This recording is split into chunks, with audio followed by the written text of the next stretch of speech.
ऐसा जो का योगीराज तो आत्मा सहजी सहज पूर्ण ब्रह्म वेद बीज देहाकारे कळेना. एक 2-3 प्रकाराने त्याचा अर्थ म्हणजे खरा तर इथे एक व्यक्ती म्हणूनच लावता येते अर्थ. कारण मागे जसा ह्या समासामध्ये विषय आलेला आहे तो विषय असा आहे की करू न करता भोगू न भोगता असा कसा होतो आणि मग त्याचं स्वरूप काय असतं हे त्यांनी विचारलंय. तेव्हा आता वक्ता म्हणजे समर्थ सांग तो विषय मांडताय. तो मांडताना त्यांनी लक्षणं योग्याची पण सांगितली आहेत किंवा ज्ञानी पुरुषाची पण सांगितली आहेत आणि त्याच वेळी ती एक सामान्य लक्षण म्हणून सुद्धा लागू पडतात. तर दोन्ही अर्थाने घेता येतं की तयास कैसे गवसावे शोधू 18 आहे हा.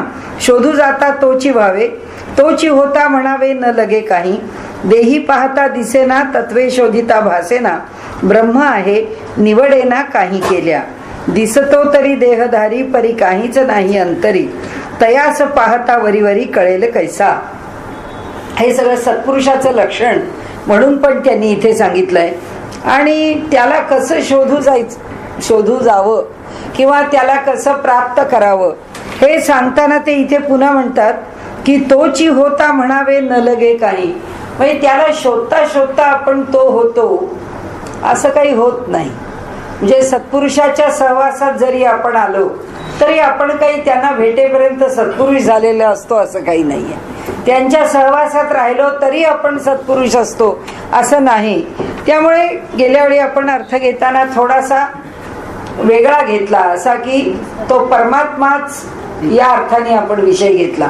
कारण सत्पुरुष भेटले तरी माणूस कुठे चांगला होतो. म्हणजे त्यांच्या सहवासात राहिलो तरी सुद्धा आपल्याला मोठेपण येतच असं नाही. तर त्यामुळे इथे मला असं वाटतं की समर्थांनी केवळ त्या म्हणजे ब्रह्मज्ञानी पुरुषाचं लक्षण म्हणूनच ह्या सगळ्या ओव्या वापरल्या असतील की नसतील असं थोडंसं वाटायला जागा आहे. आणि नाही तर एक धरून पुढे चालायचं की जसं शंकराचार्य म्हणतात तेही अद्वैतीच आहेत समर्थ की ज्याच्याकडे 4 लक्षणं युक्त आहेत. म्हणजे जो नित्यानित्य वस्तू विवेक, नंतर इहामूत्र फलभोग विराग, त्यानंतर त्याच्याकडे साधन संपत 6 साधन संपत आणि मुमुक्षुत्व हे जे साधन चतुष्टय आहे हे साधन चतुष्टय ज्याच्या ठिकाणी सिद्ध आहे त्या साधन चतुष्टयांनी सिद्ध असलेल्या पुरुषाला त्याच्या ठिकाणी हे एका क्षणात प्राप्त होणं शक्य आहे. पण तसं तरी कुठे एका क्षणात प्राप्त होणाऱ्या व्यक्ती दिसतात.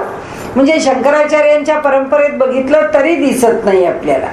कसं तर त्यांचे शिष्य जरी बघितले आपण तरी सुद्धा प्रत्येक शिष्याच्या ठिकाणी काही वेगळेपण आहे, काही कमी जास्त पण आहे. शंकराचार्यांनी ज्यांना उपदेश केलेला आहे आणि आपले शिष्य म्हणून सामावून घेतलंय त्यांच्यात परस्पर भांडण हेवे दावे आहेत काय नाहीये. म्हणजे जर हे मोक्ष मार्गावरचे लोक आहेत तर हे असता उपयोगी नाही. थोडक्यात काय आहे की आपल्याला असं वाटतं तर त्यात मी म्हणून गेल्या वेळी अर्थ म्हणजे आपण करताना त्याचा अन्वय लावताना पूर्ण ब्रह्मज्ञानी पुरुषपर अन्वय आपण लावला नाही. तो अन्वय असा लावला की साक्षात जे ब्रह्मच आहे. कारण आता ज्ञानेश्वर महाराज साक्षात ब्रह्मच आहेत, फक्त ते अवतार घेऊन इथे आलेले आहेत. तुकाराम महाराज साक्षात परब्रह्मच आहेत, अवतार घेऊन आलेले आहेत. आणि त्यामुळे ते ज्ञानी पुरुषाचं लक्षण का परब्रह्माचं लक्षण. परब्रह्म आता तुकाराम महाराजांना भेटायला गेले आणि किती तुकाराम होऊन राहिले. ज्ञानदेवांना भेटायला गेले किंवा ज्ञानदेवांच्या जवळ गेले ते किती ज्ञानदेव होऊन राहिले. असं जर बघितलं तर काय आहे, दासबोध आपल्याला जितका सोपा वाटतो तितका दासबोध सोपा नाही. म्हणजे ज्ञानेश्वरांची ओवी बघायला कठीण वाटते पण ज्ञानेश्वरांच्या ओवीचा अर्थ लावणं पुष्कळ सोपं आहे. पण समर्थांच्या ओवीचा अर्थ लावणं सोपं नाहीये. कारण समर्थांचा हेतू काय आहे तिथे आपल्याला काही कळत नाही. आणि म्हणून नेमकी ती ओवी कशी लावावी म्हणजे जो दासबोधाचा पुष्कळ अभ्यासक आहे त्याला विचारावं तुम्ही ह्या ओवीचा अर्थ काय पद्धतीने करता सांगा बरं. असं कुणाला तरी विचारलं पाहिजे. दुसऱ्याचा अर्थ आपल्याला पटेलच असं नाही. अगदी ज्यांनी परंपरेतून अभ्यास केलेला आहे आणि ज्याला दासबोधाची परंपराच माहिती आहे आणि त्यांनी मौखिक परंपरेने समर्थांचं काहीतरी ऐकलंय त्याचाच अर्थ आपल्याला पक्का मानता येतो. नाहीतर समर्थांची ओवी फार अवघड आहे, समर्थांची ओवी समजणं कठीण आहे. म्हणून ते म्हणतात, दिसतो तरी देहधारी परी काहीच नाही अंतरी, तयास पाहता वरीवरी कळेल कैसा. इथे सरळ सरळ व्यक्तीचे गुण आहेत आपण धरू शकतो. म्हणजे कळाया शोधावे अंतर, तव तो नित्य निरंतर, जयास धुंडिता विकार निर्विकार होती. पुन्हा तेच की एका बाजूने अर्धी ओवी आपल्याला कळली म्हणावी तर पुढची अर्धी ओवी पुन्हा आपल्याला अडचणीत आणणारी. त्याला कळण्याकरता त्याचा अंतरंगाचा शोध घ्यावा असं म्हटलं तर तव तो नित्य निरंतर. तर तो कसा आहे? तो नित्य आहे, म्हणजे त्याचे गुणधर्म जे पुन्हा परमात्म्याचे गुणधर्म आहेत, असे गुणधर्म पुन्हा इथे त्यांनी सांगितले. तेव्हा तो नित्य निरंतर, जयास धुंडिता विकार निर्विकार होती. अशा सत्पुरुषाला शोधता शोधता आता फक्त एकच आहे, शोधणं म्हणजे परमार्थ मार्गावरून वाटचाल करणं असाच अर्थ घ्यायला लागेल. की परमार्थ मार्गावरून वाटचाल करत जर आपण ते जाणण्याचा प्रयत्न केला, समर्थांनी म्हटलं, इतरांनी म्हटलंय, तुकाराम महाराजांनी म्हटलंय, योगी याच्या खुणा योगी जाणे. सत्पुरुषाचं मोठेपण सत्पुरुषालाच कळतं. आता तो शिष्य म्हणून जो समाविष्ट झालाय तो सत्पुरुष आहे का? त्याला अधिकार आहे का? तो योगामध्ये तितका पारंगत आहे का? वगैरे वगैरे असे प्रश्न निर्माण होऊ शकतात. म्हणून नेमकं समर्थांना काय म्हणायचं आहे? कारण त्यांचा युक्तिवाद जो आहे तो विवेकावरती आधारलेला आहे. समर्थांना आवडणारा शब्द म्हणजे नित्यानित्य वस्तू विवेकाचा विषय त्यांच्या आवडीचा आहे. की काय योग्य आणि काय अयोग्य याचा त्यांच्या शब्दात सारखा झाडा केला पाहिजे. ते सारखं शोधत राहिलं पाहिजे की हे योग्य आहे, हे अयोग्य, हे योग्य, हे अयोग्य. आणि त्यामुळे तो परमात्मा केवळ तयास नाही मायामळ, त्या सत्पुरुषाचं वर्णन सांगितलंय. आणि आपल्याला खरं सांगू का, हे वर्णन त्यांनी ज्या अधिकारवाणीने सांगितलंय ते वर्णन समर्थांचंच आहे. ते काही दुसऱ्या सत्पुरुषांचं वर्णन नाही. दुसरे म्हणजे एक सामान्य पातळीवरती एखादा महंत, एखादा परमार्थ मार्गावरचा अधिकारी, हे फार मोठ्या माणसांची वर्णन आहे. आणि म्हणून तिथे ज्ञानेश्वर, तुकाराम, एकनाथ, समर्थ ही अशीच संत मंडळी पाहिजेत. त्याच्याशिवाय दुसऱ्यांचा तिथे टिकाव लागणार नाहीये. आणि म्हणून ऐसा जो काय योगीराज तो आत्मा सहजी सहज, असा जो योगीराज आहे, इथे उत्तर मिळतं आपल्याला की तो आत्मा सहजी सहज, तो कुणी मानव देहधारी असं त्याचं स्वरूप नाहीच आहे, ते आत्मस्वरूपच आहे. आणि म्हणाले पूर्ण ब्रह्म वेद बीज देहाकारे कळेना. त्याची दोन लक्षणं सांगितली. एक तर तो पूर्ण ब्रह्म आहे. पूर्ण याचा अर्थ कोणत्याही उपाधी त्याला जोडल्या गेलेल्या नाहीयेत. जे ब्रह्माचं लक्षण आहे आणि स्वरूप आहे तेच स्वरूप त्याचं आहे, म्हणून तो पूर्ण ब्रह्म आहे. आणि दुसरं वेदांचं बीज, म्हणजे वेद ज्याच्या लक्षणांवरती, वेद ज्याच्या वर्णनावरती, वेद ज्याच्या आश्रयावरती उभे आहेत, किंबहुना वेद हे त्याचे निश्वासित आहेत, असा जो आहे म्हणजे परमात्म स्वरूप असलेला आमच्या समोर देहधारी मनुष्य तो ज्ञानी आहे. म्हणजे आतापर्यंत आपण जे इकडे तिकडे इकडे तिकडे बोललो त्याचा निष्कर्ष काय आहे की ही जी सगळी लक्षणं सांगितली आहेत ही लक्षणं मानवाची का परमात्म्याची, हा प्रश्न आपल्या समोर. तो प्रश्न सोडवताना आपण असं म्हटलं आपल्याला काही नक्की सांगता येत नाही ही लक्षणं मानवाला लावायची का नाही लावायची. तो फक्त अगदी ब्रह्मच आणि इथे आलेला आहे तरच तो पूर्ण ब्रह्म आहे. कारण नाही तर ज्यांनी आपली प्रगती साधत साधत जो चरमदेहामध्ये आलाय, म्हणजे शेवटचा आता त्याचा जन्म आहे, आता पुन्हा त्याला जन्म घ्यावा लागणार नाहीये, असा शेवटच्या जन्मात आलेला तो अधिकारी पुरुष जो आहे, त्या अधिकारी पुरुषाचं प्रारब्ध संपवण्यात तो जन्म गेलेला आहे ना. म्हणजे त्याला काहीतरी त्या प्रकृतीचा, व्यवहाराचा, जन्मवर्ण प्रक्रियेचा काही संबंधामध्ये येऊन त्याला त्याचा बाध आहेच ना. हे म्हणजे पूर्ण ब्रह्म म्हणजे निखळ आहे, याला कशाचा बाध नाही, याला कशाचा कलंक नाही, याला कशाची उपाधी नाही.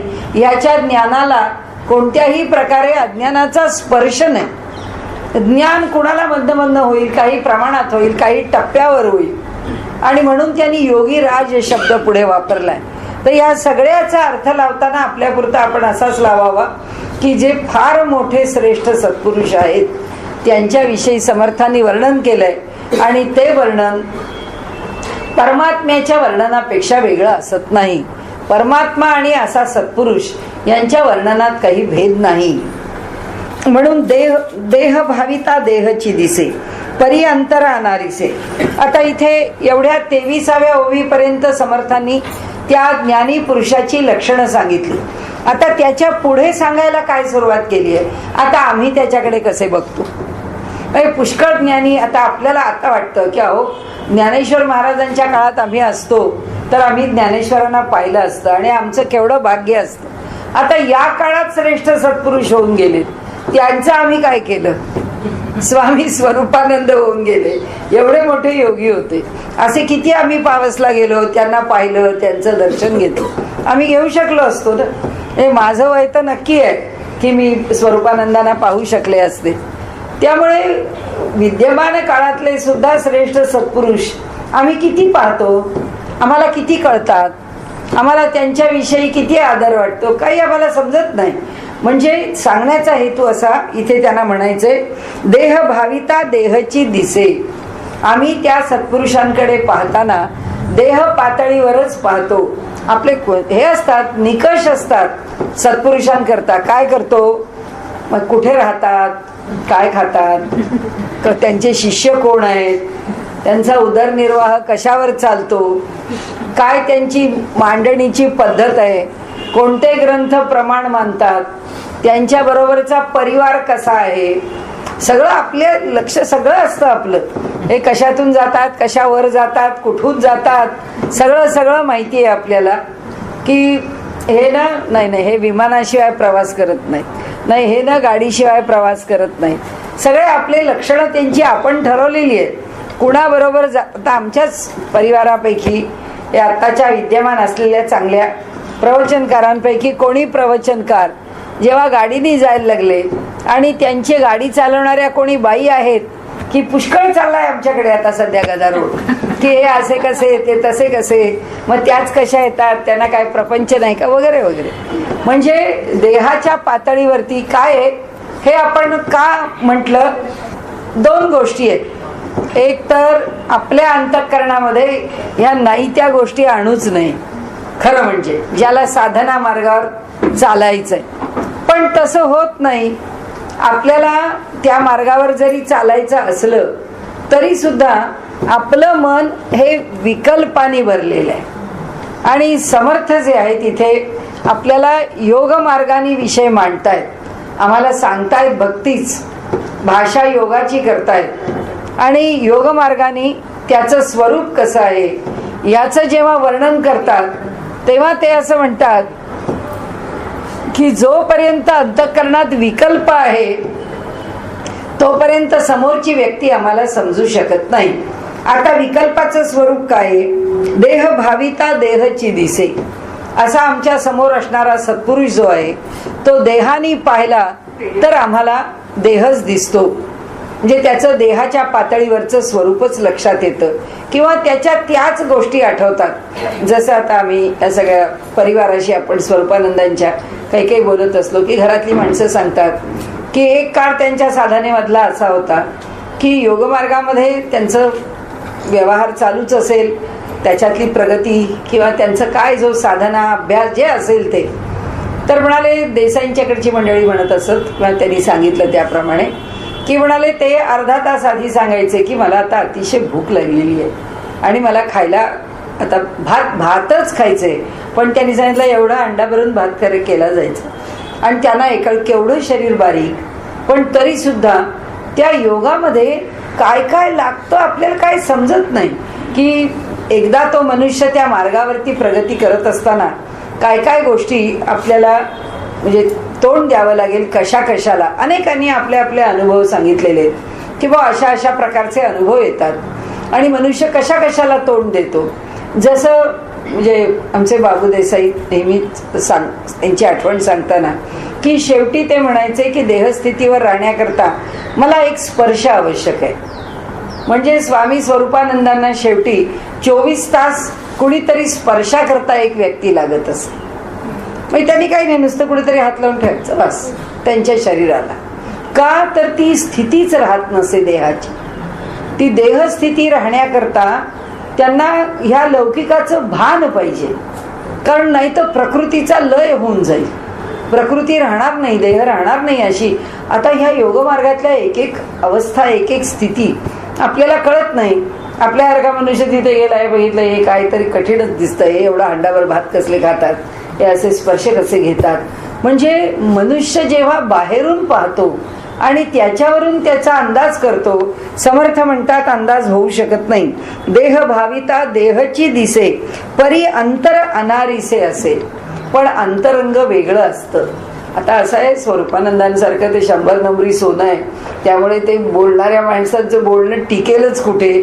कारण जसं आपण म्हटलं त्याप्रमाणे की त्यांचे घेतलेले जे इतर पारमार्थिक अनुभव आहेत, या अनुभवाच्या बरोबर तसेच ते तितके इतके तोडीस तोड आहेत की मनुष्याला हे म्हणजे काय आणि ते म्हणजे काय, त्याच्याऐवजी तो म्हणेल बाबा आपला अज्ञान आहे, या अनुभवाचं आपल्याला काय उत्तर लावता किंवा त्याचा अन्वय लावता येत नाही, उत्तर देता येत नाही. म्हणून ते इथे सांगतात की त्यांचा अंतरंग भिन्नच आहे, त्यांचा अधिकार भिन्नच आहे, त्यांचं वरवर दिसणारं स्वरूप पण भिन्नच आहे. तयास शोधिता नसे जन्म मरण. त्यांच्या बाबतीत आम्ही शोध करू गेलो तरी सुद्धा जन्ममरणाच्या फेऱ्यामध्ये त्यांना आम्ही अडकवू शकत नाही. कुठल्याही प्रकारे तर्कवाद केला तरी सुद्धा त्या तर्काने त्यांना पुन्हा जन्म घ्यावा लागेल असं म्हणता येत नाही. जसं आता माझ्या स्वतःच्या सद्गुरूंनी त्यांनी त्यांच्या काव्यामध्ये त्यांचे सगळे अनुभव लिहिलेले. एक त्यांचं संस्कृत काव्य आहे, तर त्या काव्यात त्यांनी सगळ्यात शेवटी 2 गोष्टी प्रकट केल्या होत्या.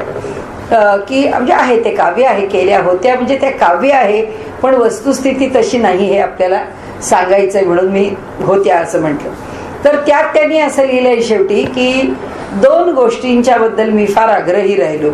एक, मी प्रसिद्धी परांगमुखता म्हणून त्याच्यापासून, प्रसिद्धीपासून मी दूर राहिलो, म्हणजे मी ते नको म्हणून टाळलं. आणि दुसरं म्हणजे देशप्रेम हे मी पाहिजे म्हणून ओढून घेतलं, की जे मी कधीच सोडू शकलो नाही. मला आजही शेवटच्या क्षणापर्यंत ते म्हणाले की मला देशभक्ती हा हव्यास माझा कधी सुटला नाही. त्यामुळे मला नक्की पुढे 2 जन्म आहेत. एक जन्म कुठेतरी प्रसिद्धीला येऊन कुणीतरी महंत होऊन मला जगावं लागेल आणि माझा मी प्रसिद्धी जी नाकारली त्याच्याकरता एक जन्म घ्यावा लागेल. आणि दुसरा माझी हौस की मला राजकारणात पडायचं होतं, पण मला राजकारण करायला मिळालं नाही, ते मला करू दिलं नाही, म्हणून त्या राजकारणाकरता एक जन्म मला घ्यावा लागेल. असे मला अजून 2 जन्म आहेत असं त्यांनी त्यांच्या ध्यानाच्या याच्यामध्ये एक जे काही अनुभव त्यांना आला किंवा जो काही संकेत मिळाला त्या संकेताच्या आधाराने त्यांनी म्हटलेलं आहे. अगदी शेवटच्या दिवशी मी तिथेच होते तेव्हा म्हणजे असंच काही काही ते बोलत होते. काय असतं, आपल्याला आता कळतं की सत्पुरुषांना काही गोष्टींच्या नोंदी करून ठेवायच्या असतात. ती नोंद करायला कुणीतरी एक पाहिजे असतो, तसं त्याच्याकडे काही गोष्टी ते सांगून जातात. तर तसं त्या दिवशी ते अगदी शेवटी ते असं बोलले की म्हणाले मी माझ्या काव्यात काहीतरी विषय निघाला, विषय काढला त्यांनी आणि म्हणाले मी माझ्या काव्यामध्ये असं लिहिलेलं आहे की मला ह्याच्या पुढे 2 जन्म आहेत, पण म्हणाले आता ती स्थिती राहिलेली नाही आहे. मला काही असे मी नाकारलं म्हणून आणि मी ज्याची फार उत्कट इच्छा केली म्हणून त्या दोन्ही करता मला जन्म घ्यावा लागणार नाही. मी जन्म घेईन पण मी ऑन डेप्युटेशन येईन. आता माझं काही उरलेलं नाही ह्या जगात. आता माझ्याकरता काही मिळवणं करणं किंवा ह्या कशाचा तरी भोग भोगण्याकरता म्हणून जन्माला येणं हे राहिलेलं नाही. तसंच हा जो माझा जन्म आहे ही माझी साधनेची परिपूर्तीची स्थिती आहे, हे मला शेवटपर्यंत माहिती आहे असं त्यांनी सांगितलं. आणि शेवटपर्यंत ते म्हणत होते मी माझ्याकडून साधना केली आणि मी माझ्या साधनेनी हे सगळं मिळवलं, पण शेवटच्या क्षणी मात्र त्यांनी मी कोण आहे हे सांगितलं नाही, पण त्यांनी सांगितलं ठीक आहे मी माझ्या परीने साधना केली असं नाही. जसं विवेकानंदांना अगदी आधी काय 4, 2, 1 दिवस आपण कोण कुठून आलो हे त्यांना कळलेलं होतं, तसं त्यांनाही आपण कोण कुठून आलो हे कळलेलं होतं. पण आता अवघड असं असतं, त्यांनी एकच वाक्य सांगितलं की खालून वरती आलेला आहे का वरून खाली आलेला आहे हे पुरा जन्म संपेपर्यंत सुद्धा क्वचित क्वचित कळत नाही, असं त्यांनी म्हटलं होतं. की म्हणजे आपण आपल्या अनेक जन्म माणूस साधना करतो आणि शेवटी एका जन्मामध्ये त्याला मोक्ष मिळतो. मग आता आपला हा शेवटचा जन्म आहे का मोक्ष मिळवण्याचा कळत नाही. एवढं समजतं की आपल्याला जो अनुभव आहे हा अनुभव सामान्य नाही आहे, हा ब्रह्माचा अनुभव आहे, हा आत्म्याचा अनुभव आहे जो आपल्याला या जन्मात मिळाला आहे. पण या जन्मात मिळालेला अनुभव म्हणजे तत्वज्ञानाच्या भाषेमध्ये तो खालून वर येणारा चरमदेह, म्हणजे आता हा शेवटचा जन्म आमच्या प्रारब्धामुळे प्राप्त झालेला देह, आणि आता ते संपलं, प्रारब्ध संपलं आणि हा देह आता शेवटचा. आता जर पुन्हा आपण जन्माला आलो तर ईश्वराने पाठवलं म्हणून अवतारिक म्हणून जन्माला येऊ, तर एवढंच म्हणत नाहीत ते म्हणतात की जो अवतारिक म्हणून जन्माला येतो त्याला सुद्धा कळत नाही की आपण वरून आलेलो आहोत, असं प्रत्येकालाच कळतं असं नाही. तुकाराम महाराजांनी सांगितलं आम्ही वैकुंठवासी आलो याचं कारण त्यांना माहितीये, विवेकानंदांना माहित नाही, रामकृष्णांना माहितीये. म्हणजे सगळ्यांनाच समजतं किंवा समज दिलेली असते असं नाहीये. केव्हा तरी त्याची समज येते. विवेकानंदांना जशी शेवटी आली तसं मला असं वाटतं की स्वामी वरदानंदांना सुद्धा शेवटी कळलं आपण कोण आहोत. त्यांनी तो विषय टाळला. ते म्हणाले की असं काही नाही आहे, असं त्यांनी एवढंच म्हटलं. ते म्हणाले कळत नसतं की आपण कोण असतो, आपण कुठून येतो आणि आपण कुठे जातो. त्यामुळे या सगळ्या सत्पुरुषांच्या बाबतीमध्ये भगवंत किती काळ त्याची समज ठेवतो का ठेवत नाही, का सर्व काळ ठेवतो. ज्ञानदेवांना सर्व काळच आहे, त्या सगळ्या भावंडांना सर्व काळ समज आहे. समज म्हणजे काय त्यांना माहीतच आहे आम्ही काय करायला, तुकाराम महाराजांना माहीतच आहे आम्ही काय करायला आलो. पण हे सांगण्याचा हेतू आपल्याला काय आहे की इथे या ठिकाणी त्यांचं जन्ममरण आम्ही जे शोधायला निघालो, मुद्दा हा आहे की त्यांना जन्ममरण आहे का नाही. जन्ममरण आम्हाला आहे तर आम्हाला आमच्या कर्मामुळे जन्ममरण आहे की आम्ही जे कर्म करतो ते भोगण्याकरता जन्ममरण आहे. पण ते सुद्धा आमच्यासारखेच जन्माला आलेत ना. मग ते जन्माला आलेत तर आता त्यांना आमच्यासारखं जन्ममरण आहे का त्यांच्या जन्ममरणाचा प्रकार वेगळा आहे. रामकृष्णांच्या चरित्रामध्ये बघितलं तर रामकृष्णांच्या चरित्रात काही आश्चर्यकारक नाही आहे त्यांच्या जन्माचं, पण माताजींचं चरित्र म्हणजे कठीणच आहे. सगळं कसा जन्म सांगितला आहे त्याची चर्चाच करता येत नाही. म्हणजे आपल्याला काही समजतच नाही हे कसं खरं मानायचं की ह्याला काय, म्हणजे ह्याला उत्तर काय द्यायचं, काय म्हणजे त्याला शब्दच खुंटतात तिथे, अशी स्थिती आहे. त्यांच्या चरित्रातला भागच असा आहे. आता काय करणार. फक्त कौतुक एकच आहे की शारदानंदांनी इतकं सगळं विचित्र असून सुद्धा ते जसं आहे तसं लिहिलेलं आहे. हा त्यांचा सगळ्यात मोठा धैर्याचा भाग आहे की ठीक आहे तुम्हाला करायची तर चर्चा करा, नाही तर करू नका, वस्तुस्थिती ही आहे आणि त्यांनी ती लिहून ठेवली आहे. म्हणून सत्पुरुषांचं जन्ममरण आपण समजू शकत नाही की ते असे जन्माला आले आणि असे मृत्यू पावले. आपल्याकडे एक म्हण आहे की वीर ओळखावा रणी, संत ओळखावा मरणी. संतांचं मोठेपण मरणात कळतं आणि वीराचं मोठेपण रणांगणावर कळतं किंवा पराक्रमाने कळतं. पण कसं कळावं मरण संतांचं तरी.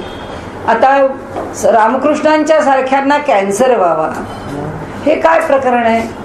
आता एवढ्या मोठ्या माणसांना कॅन्सर कसा, रमण महर्षींना कॅन्सर व्हावा हे काय प्रकरण आहे. म्हणजे आता आम्ही बुद्धाला नावं ठेवायला, बुद्धाचा असं आहे म्हणजे बौद्ध हे जेव्हा वैदिकांशी भांडणं सुरू करतात तेव्हा वादावर उतरतात. वादावर उतरल्यावर वादानी उत्तरं द्यावी लागतात. वादानी उत्तर देताना काय म्हणतो की ज्यांनी अहिंसेचा पुरस्कार केला तो बुद्ध सुकरमांस भक्षण करून अतिसाराने मृत्यू पावला. की ज्यांनी डुकराचं मांस खाल्लं आणि ते मांस चांगलं नव्हतं, त्याला ते सोसलं नाही आणि मग त्याचं पोट बिघडून आणि डिसेंट्री डायरिया आणि त्यांचा मृत्यू झाला. वाद आहे, वस्तुस्थिती आहे, इतिहास आहे, पण असा मृत्यू का यावा याच्याविषयी चर्चा करण्याचं खरं कारण नाही. पण हे जेव्हा असे तू मीवर उतरतात ना, तेव्हा हे सगळ्या गोष्टी चर्चेला येतात. त्या एकमेकांच्या वरती आरोप प्रत्यारोप केले जातात. पण सगळ्या संतांचं जर आपण पाहिलं तर संतांच्या बाबतीत आता चोखा महाराजांच्या सारख्यांचा जन्म इतका अद्भुत आहे. मी आपल्याला सांगितलंच आहे त्यांच्या चरित्राबद्दल, की सांगितलंय ना मी गोष्ट. हां, तर चोखा महाराजांचं जीवन इतकं अद्भुत आहे. मग मृत्यू असा त्या गावकूसचं बांधकाम करत असताना ते पडून त्या मातीच्या ढिगाऱ्याखाली मृत्यू का यावा एका सत्पुरुषाला. तर म्हणजे ही जी सगळी आहे ना, तर समर्थ इथे म्हणतात की त्यांचं जे जन्म मरण आहे तयास शोधिता नसे जन्म मरण. त्यांना ना जन्म आहे ना मरण आहे, पण त्यांच्या जन्म मरणाचा शोध आम्ही घेत गेलो तर आम्हाला मात्र उत्तर सापडू शकत नाही. घेऊ आम्ही, कारण त्याच्याकरता त्यांनी पुढे म्हटलंच आहे. म्हणून आपण त्याच्या आधीच बोललो की निर्गुण असं जन्म कल्पिला अथवा निर्गुण उडविला तरी उडाला आणि जन्मला आपला आपण.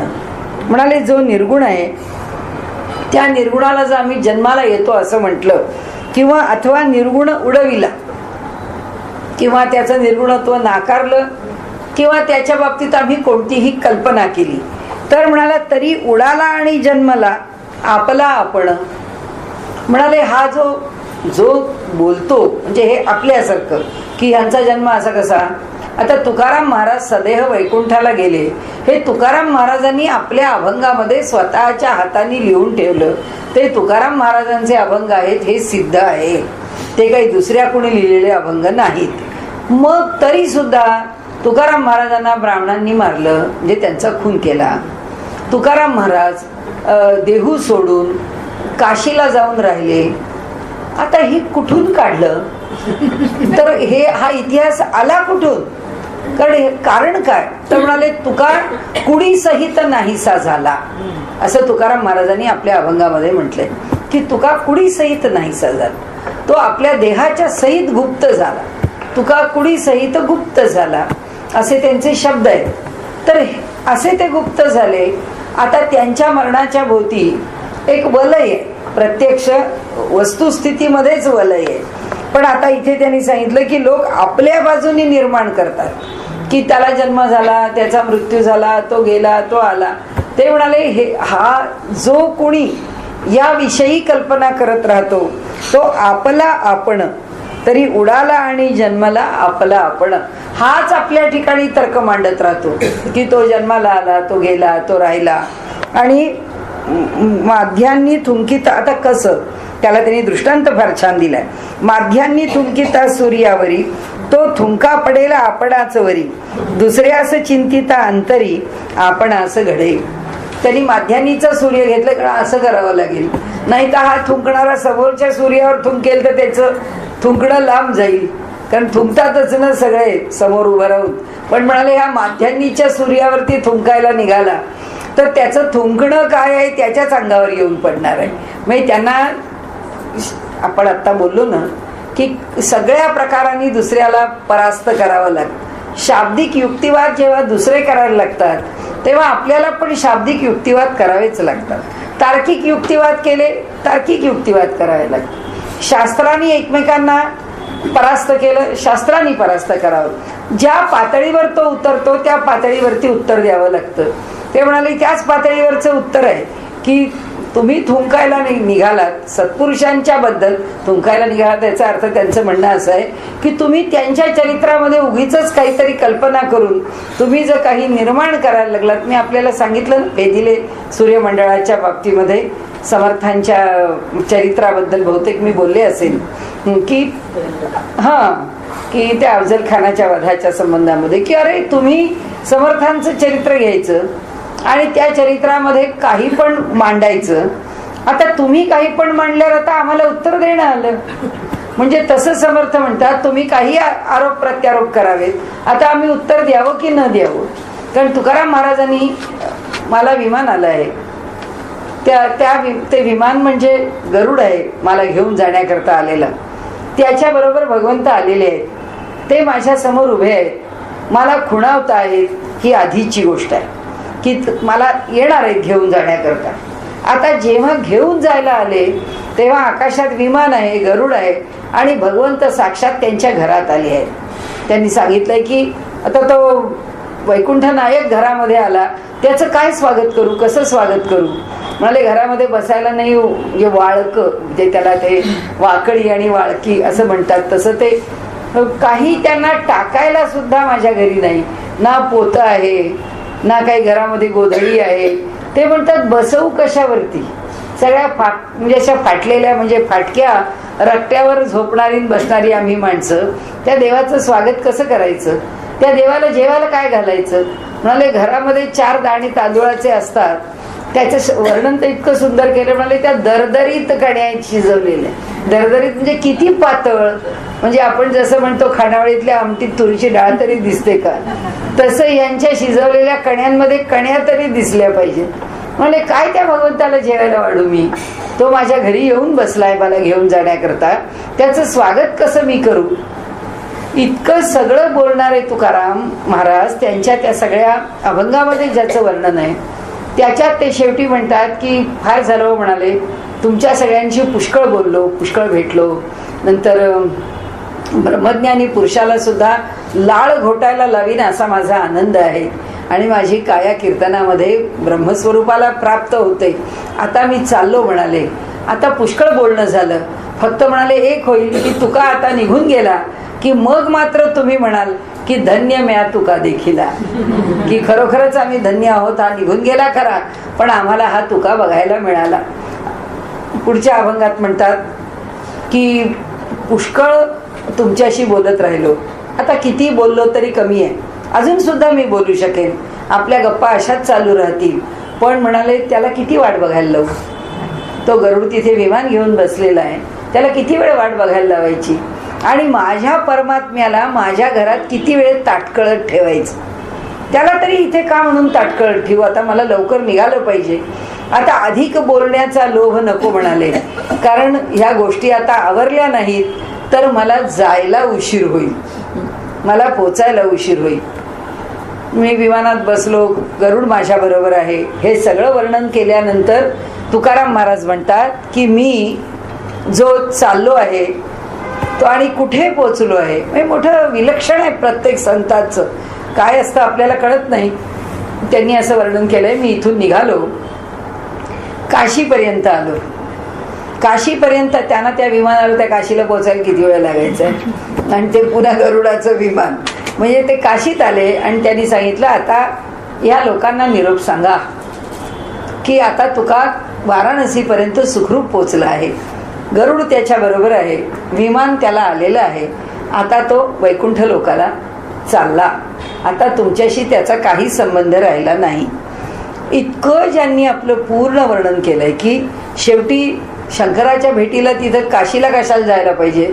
त्याच्यावर लोकांनी काय कवित्व केलं की तुकाराम महाराज महाराष्ट्रामधल्या ब्राह्मणांच्या जाचाला कंटाळून काशीला गेले आणि त्यांना काशीला पोचू न देता वाऱ्याची वावटळ आली असं म्हणून त्या वावटळीत तुकाराम महाराज म्हणतात ना, तुका कुणी सहित गुप्त झाला, तर त्या वावटळीत गेला असं उठवलं आणि यांनी मारून टाकलं.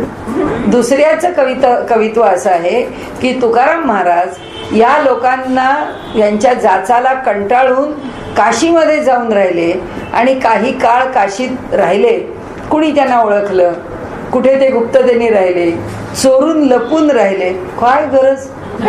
ज्यांना देहाच्या विषयी कणभर सुद्धा आकर्षण नाही, ज्यांचा देहाच्या संबंधी कुठल्याही प्रकारचा लोभ नाही, त्यांना चोरून लपून हा देह जगवायची गरज काय. ते काय कोणी खुनी आहेत का, कोणी चोर आहेत का, दरोडेखोर आहेत की लोकांच्या पासून. सांगण्याचा हेतू हे जे समर्थांचं आपल्याला वाक्य आहे की सूर्यावर थुंकायला गेलं, आता काय करावं, अशा लोकांना असंच उत्तर द्यावं लागतं. शेवटी परिस्थिती अशी येते, म्हणून ते म्हणतात की दुसऱ्याच चिंतिता अंतरी आपण असं घडेल. म्हणजे दुसऱ्याच्या विषयी वेडवाकडं जो मनात आणतो ना, त्याला स्वतःलाच ते सगळं भोगावं लागतं. आणि म्हणून समर्थांनी इथे मागेच येऊन गेलाय तो विषय आपल्याला. ते म्हणाले की संतांच्या स्थानावरती देऊला जा, आळंदीला जा, त्या स्थानावरती त्या संतांनी आपलं पुण्य टाकून दिलेलं आहे आणि तिथे ते सगळंच टाकून, कारण त्यांना आता प्रारब्ध नाही, सगळं जे केलेलं सत्कार्य आहे, जे पुण्य आहे ते त्यांना घेऊन कुठं जायचंय. ते म्हणतात भगवंता जे काही केलं ते तुला अर्पण. भगवंत म्हणतो मला काय करायचंय, तुझं पुण्य घेऊन मी काय करू, कारण पाप आणि पुण्य काही मी कुणाचं सांभाळत नाही. जो तो आपल्या प्रारब्धाने भोगतो, जो तो आपल्या प्रारब्धाने पाप पुण्याचा झाडा देतो, विषय संपला. ते मला साठवण्याची काय गरज आहे. मग हे म्हणतात मला पण नको, मला काय करायचंय, ते पाप पुण्य घेऊन मी कुठे बसू.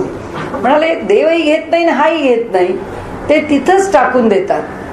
आता म्हणाले जे काही ह्या जगामध्ये घडत असतं, जे तिथे पडलंय, त्यांच्या काळामध्ये ज्या लोकांनी दोष दिले, त्रास दिले, ती निंदाही तिथंच पडली आहे. आणि ज्यांनी त्यांच्या ओव्या गायल्या तेही तिथंच पडलंय. म्हणाले देऊला जाऊन जो नमस्कार करेल, तुकारामांवर श्रद्धा ठेवेल, तर त्या पुण्याचा वाटेकरी होईल. त्यांना नावं ठेवायला जाईल तर त्या बाकीच्या लोकांचे नसते दोष अंगाला चिकटवून घेऊन आपल्या घरी येईल. आणि म्हणून त्यांनी इथे सांगितलं की दुसऱ्याचं चिंतिता अंतरी आपण असं घडेल. दुसऱ्याविषयी अंतरंगामध्ये जे काही वेडवाकडे चिंतावं त्याचे दोष आपल्यालाच आहेत, ते त्याला येतच नाहीत, दोष आपल्यालाच येतात. आणि म्हणून समर्थ रायाचे महिमान जाणता होते समाधान, परंतु भुंको लागले स्वान तरी ते स्वानची आहे. म्हणजे समर्थ रायाचे महिमान, राया राजा, समर्थ राजाचा महिमा काय सांगावा. म्हणाले जाणता होते समाधान. शिवाजी महाराजांचं चरित्र इतक्यांनी लिहिलं, इतक्या वेळा वाचलं तरी आम्हाला पुन्हा तेच वाचावंसं वाटतं, पुन्हा ते बघावंसं वाटतं. पुन्हा शिवाजी राजांवरती सिनेमा आला तर आम्ही काही चित्रपट पाहिल्याशिवाय राहत नाही. पुन्हा पुन्हा त्या कथा ऐकाव्यात, ते चरित्र ऐकावं असंच वाटतं. जाणता होते समाधान, त्यात समाधान आहे. परंतु भुंको लागले स्वान तरी ते स्वानाची आहे. या सत्पुरुषांवरती हे असे आरोप करणारे लोक आहेत, यांच्याकडे म्हणाले लक्ष देऊ नका. ती भुंकणारी कुत्री आहेत, कुत्री शेवटी कुत्रीच असणार असं समर्थांनी. आता समर्थांना कशा कशावर उतरावं लागलंय बघा, त्यांना कुत्री म्हणावं लागलेलं आहे. म्हणाले ज्ञानी तो सत्य स्वरूप, अज्ञान देखे मनुष्य रूप.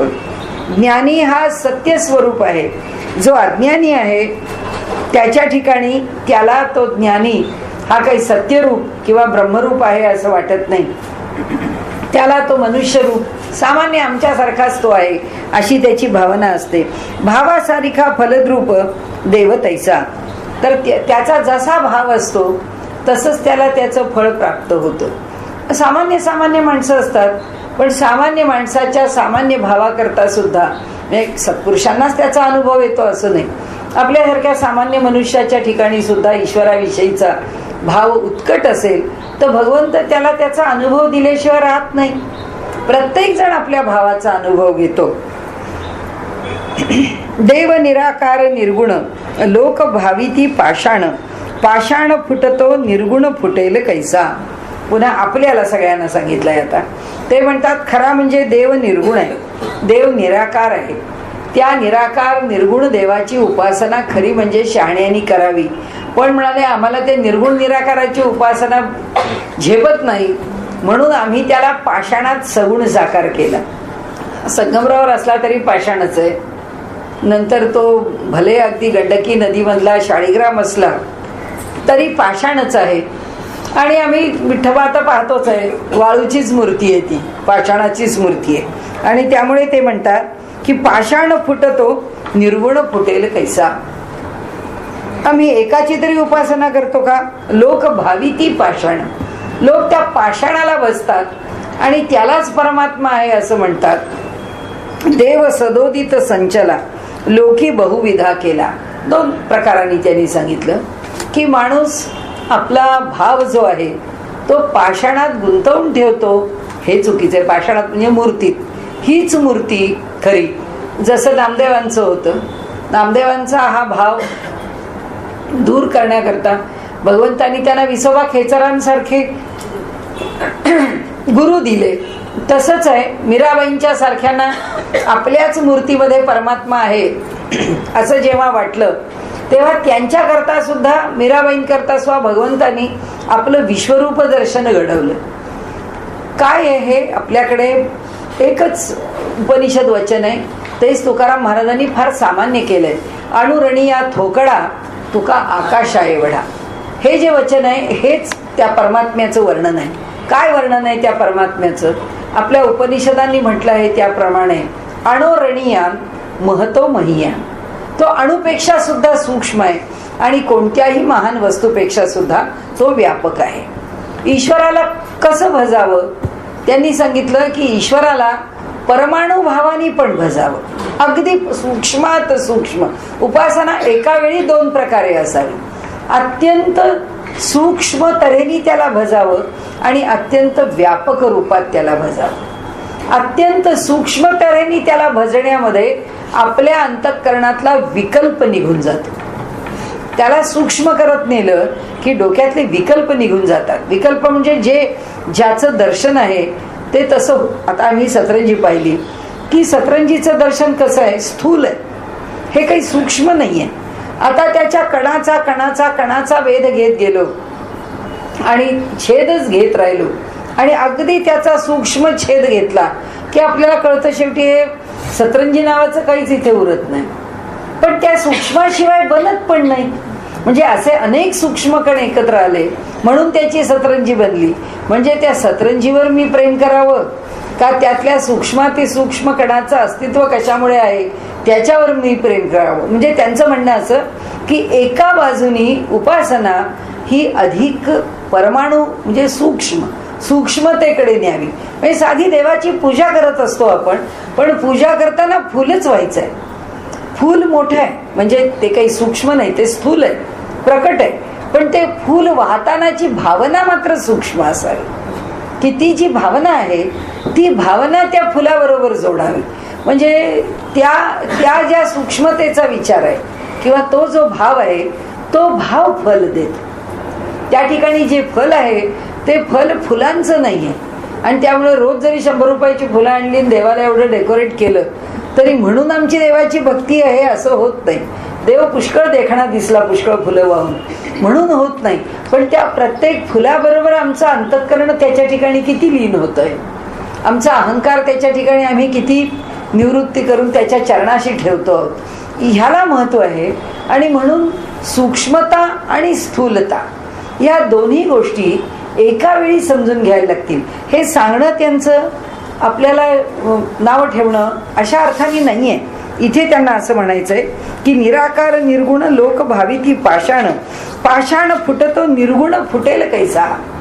म्हणजे केव्हाही जर असं झालं की तुम्हाला तुमची ती एवढी मोठी व्यापक मूर्ती नाही बघायला मिळाली, त्या व्यापकतेचं आकर्षण किती आपण उत्तरेत गेलात तर मोठमोठ्या संस्थानांच्या मध्ये, मोठमोठ्या शहरांमध्ये किंवा तीर्थक्षेत्रांना, पवित्र स्थळी देवतांच्या मूर्ती 150-150 फूट उंचीच्या करतात. केवढील्या मूर्ती त्या दिल्लीमध्ये सुद्धा केवढीली मारुतीची मूर्ती, केवढ्या त्या आता एवढील्या मूर्तींची काही गरज आहे की ती तेवढी पाहिली तरच आम्हाला ती मूर्ती म्हणजे भावेल किंवा तिचा आमच्यावरती प्रभाव पडेल असं नाहीये. ते त्यांना समोरचा धोका आहे की आज या धर्माला इतकी परिस्थिती बिकट आहे की ह्यांच्या मूर्तींचं रोज भंजन होतं. म्हणून तत्वज्ञान सांगतायत की पाषाण फुटू शकतो. तुमच्या सगळ्या मूर्ती परकीय आक्रमणामध्ये त्यांचं भंजन होईल, खंडन होईल. त्यांचं खंडन झालं म्हणून काय तुमची निर्गुण मूर्ती जाणार आहे? म्हणून तो निर्गुण परमात्मा खंडित होणार आहे? नाही म्हणाले. हा वेडा भाव सोडा. म्हणजे समर्थांना तेव्हा असं सांगायचंय की धर्म, उपासना, भक्ती या सर्व दृष्टीने आत्ताची परिस्थिती फार प्रतिकूल आहे. या परिस्थितीमध्ये तुम्हाला भक्ती करताना त्या ईश्वराचं एक विशिष्ट स्वरूप समजूनच घ्यावं लागेल. आणि तुम्हाला त्याला समजून, म्हणून समर्थांचं प्रेम त्या विवेकावर आहे, म्हणून समर्थांचं प्रेम त्या साक्षेपावर आहे, म्हणून समर्थांचं प्रेम त्या युक्ती आणि सामर्थ्यावर आहे. परिस्थिती तशी आहे ना. म्हणून इथे दुसरं सांगतात की देव सदोदित संचला. देव सगळीकडे भरून राहिला आहे. लोकी बहुविध केला. पण लोकांनी तो सगळीकडे भरून राहिल्यावर कशा करता त्याला वेगळा ठेवायला हवा. पण आम्ही अमक्या गावाला गेलो तिथून ती मूर्ती घेऊन आलो. आम्ही तमक्या गावाला गेलो तो पाचूचा गणपती मिळाला म्हणून आहे. कुठे गेला तर राजवरखीचा, बंगलोरला गेलो त्या राजवरखीचा मिळाला आम्ही घेऊन. आणि मग आपण म्हणतो की अहो किती गणपती. नाही हो, मला गणपती अतिशय आवडतो म्हणून मी गणपतीच्या खूप मूर्ती आणल्या. ते म्हणाले अहो तो देव सगळीकडे भरून राहिलाय. एक गणपती तुम्हाला गणपतीच्या रूपात पाहायचा तर पुरेसा आहे ना. 5-25 मूर्ती गणपतीच्या कशाला पाहिजे? काही आवश्यकता आहे का? हे एका देवाचं झालं. ते म्हणतात तुम्ही एक तरी देव कुठे केलाय? त्याचे 33 कोटी देव केले. प्रत्येकाने आपल्या परीने त्या देवाला वेगळा केलाय. कुणाला पागोटा घातलेला गणपती आवडतो, कुणाला मुकुट घातलेला गणपती आवडतो. आता त्या गणपतीला एवढं एवढं एवढं बदलत, कुणी नाचणार आहे, कुणी उभा आहे, कुणी बसलेला आहे, कुणी पाय सोडलेला आहे. त्याचं रूप किती बदलावं. म्हणून ते म्हणतात की लोके बहुविधा केला. लोकांनी त्या देवाला इतक्या प्रकाराने वेगवेगळ्या प्रकाराने जाणलं, परंतु बहुविध झाला हे तो घडेना. पण म्हणून देव काही वेगळा वेगळा झाला का? गणपतीला आज पागोटा घातलं की वेगळा गणपती, उद्या त्याला फेटा बांधला की वेगळा गणपती, तेरवा मुकुट घातला की वेगळा गणपती. एके दिवशी आम्हाला कृष्णासारखं त्याला मोरपीसच लावा असं वाटलं, मग आता गणपतीचा कृष्ण झाला का? म्हणाले असं होत नाही. आम्ही बहुविध केला म्हणून देव कधी बहुविध झाला का? नाही झाला. म्हणाले तैसा साधू आत्मज्ञानी बोधे पूर्ण समाधानी विवेके आत्मनिवेदनी आत्मरूप. याचा अर्थ तर इथला मला बिलकुलच नाही पटलेला. तैसा साधू आत्मज्ञानी, तसा साधू जेव्हा आत्मज्ञानाने युक्त असतो, बोधे पूर्ण समाधान. कारण आता आत्मज्ञान झालं याचा अर्थ ज्ञान शब्दाला पर्यायी बोध शब्द आला की आता बोधानी म्हणजे ज्ञानाने तो पूर्ण समाधान पावलेला आहे. की आता एकदा आत्मज्ञान झाल्यानंतर काय होतं? तो पूर्ण काम आहे. काम नाही राहतच नाही, इच्छाच शिल्लक राहत नाही, समाधान आणि तृप्तीशिवाय दुसरं काहीच शिल्लक राहत नाही. विवेके आत्मनिवेदनी आत्मरूपी, जो आत्मरूपाला प्राप्त झालेला आहे परंतु या पांचभौतिक देहात आहे असा असून सुद्धा आत्मरूपामध्ये असणारा काय करतो? विवेकाने आपली प्रत्येक कृती आत्मनिवेदन करतो. कशाचं उत्तर दिलं त्यांनी? की अहो करू न करता, भोगू न भोगता कसा असतो?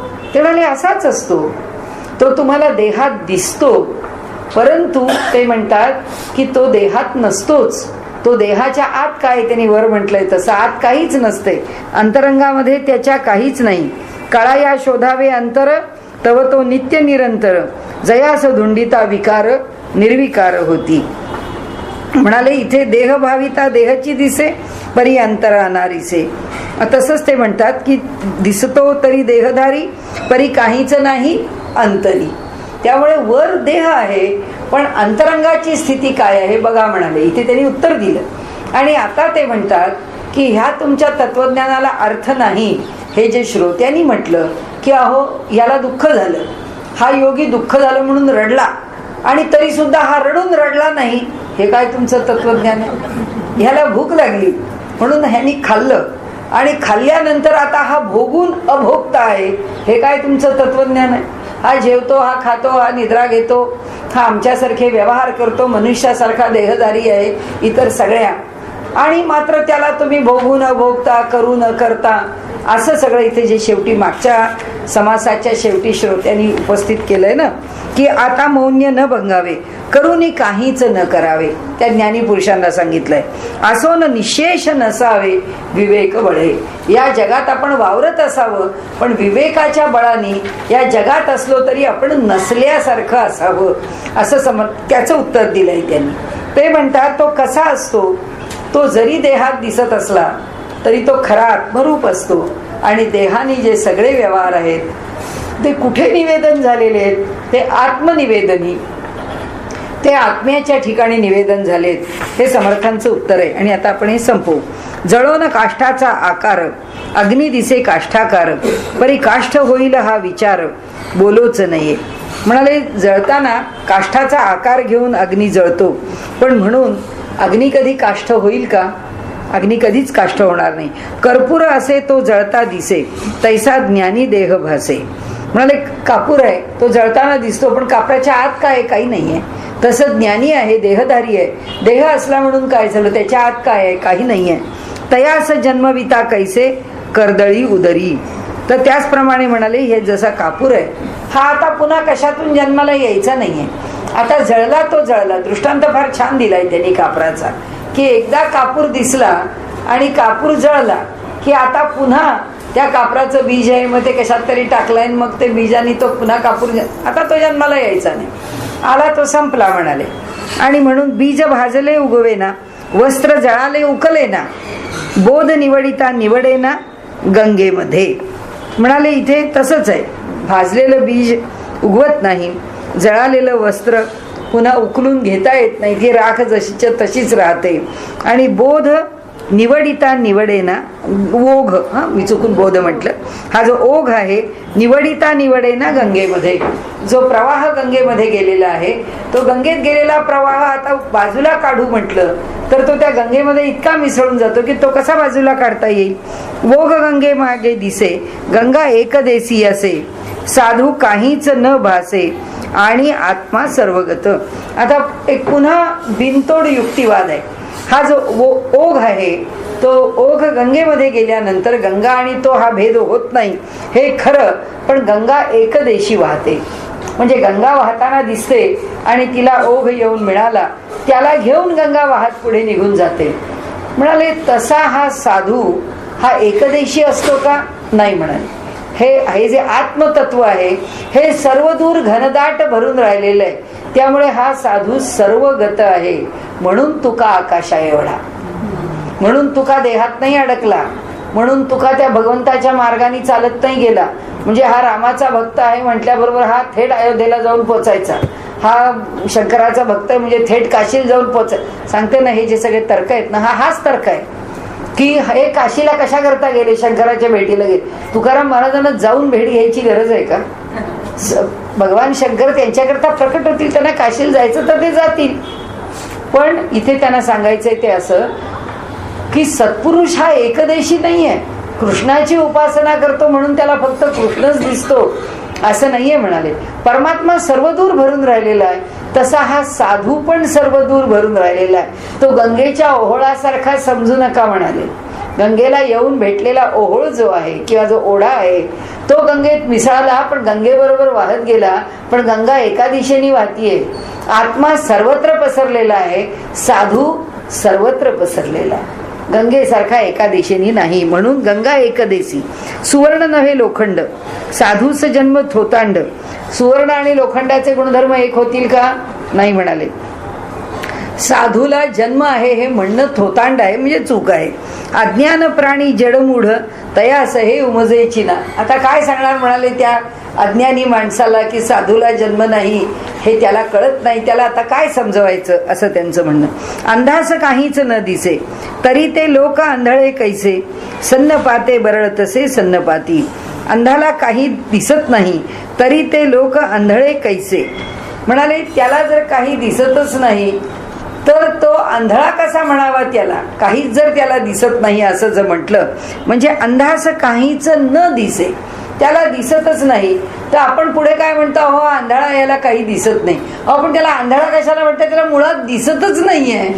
म्हणजे आणखीन हा एक आंधळा आहे हे म्हणायची काय गरज आहे तुम्हाला? की याला इथे सन्नपाते बरळत असे सन्नपाती, म्हणजे त्याला टायफॉइड झाला आहे एवढं म्हटल्यावरच तो बरळायला लागणार आहे हे कळणार आहे. पण आता हा सन्नपात झाला, हिने सन्नपात म्हटलंय, प्रत्यक्ष शब्द सन्निपात आहे की तो ज्याला असा टायफॉइड झाला तो अति तापामुळे बडबडायला लागतो. तर ते म्हणाले तो बडबडायला लागतो असं म्हणायचं कारण नाही, त्याला ताप आला एवढं म्हणणंच पुरेसं आहे, म्हणजे तो बडबडतोच आहे. जो स्वप्नामध्ये भ्याला तो स्वप्न भये ओसणाला, ते भये जागत्याला केवी लागे. आता जो स्वप्नात घाबरलेला आहे तो स्वप्नामध्येच ओरडलाय, ओणसला म्हणजे म्हणाले ओसणला म्हणजे ओरडला, ते भये जागत्याला केवी लागे. आता जो जागा झाला आहे त्याला त्याचं भय काय करणार आहे? कारण स्वप्नात घाबरलाय तो, स्वप्नात घाबरून उठलाय. जागा म्हणून कशाला ओरडतो तू? धैर्य म्हणाले साप आहे, कुठे काय म्हणाले काही नाही, तू डोळे उघड बरं, तुझी सगळी भीती जाईल निघून. म्हणजे जागत्याला भीती नाहीये. मुळी सर्पाकार देखील, एक मुळी पडलेली आहे, आकार सर्पाचा आहे. एक भ्याला एके ओळखिली, एक घाबरला ती मुळी पाहून कारण त्याला तो सर्प आहे असं वाटतं. एकाने ओळखली, एक अज्ञानी एक ज्ञानी आहे, आणि त्यामुळे त्या अज्ञानाला भीती वाटली हा सर्पाकार आहे म्हणून. जो ज्ञानी आहे त्यांनी ती ओळखली आहे. दोघांची अवस्था लेखिली सारखीच कैसी. आता या दोघांची अवस्था एक आहे असं समजावं का? हे दोघे एक कसे असतील जगामध्ये?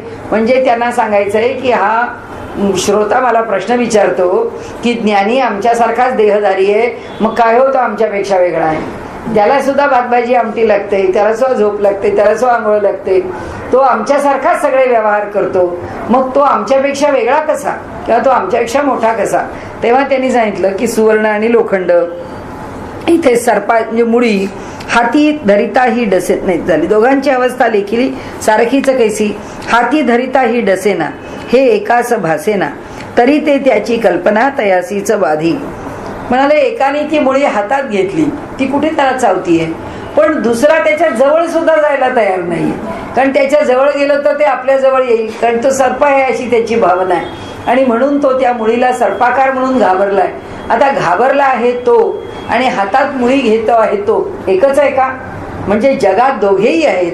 तो अज्ञानी पण ह्या जगामध्ये जगतो आहे आणि तो ज्ञानी पण या जगात व्यवहार करतोय.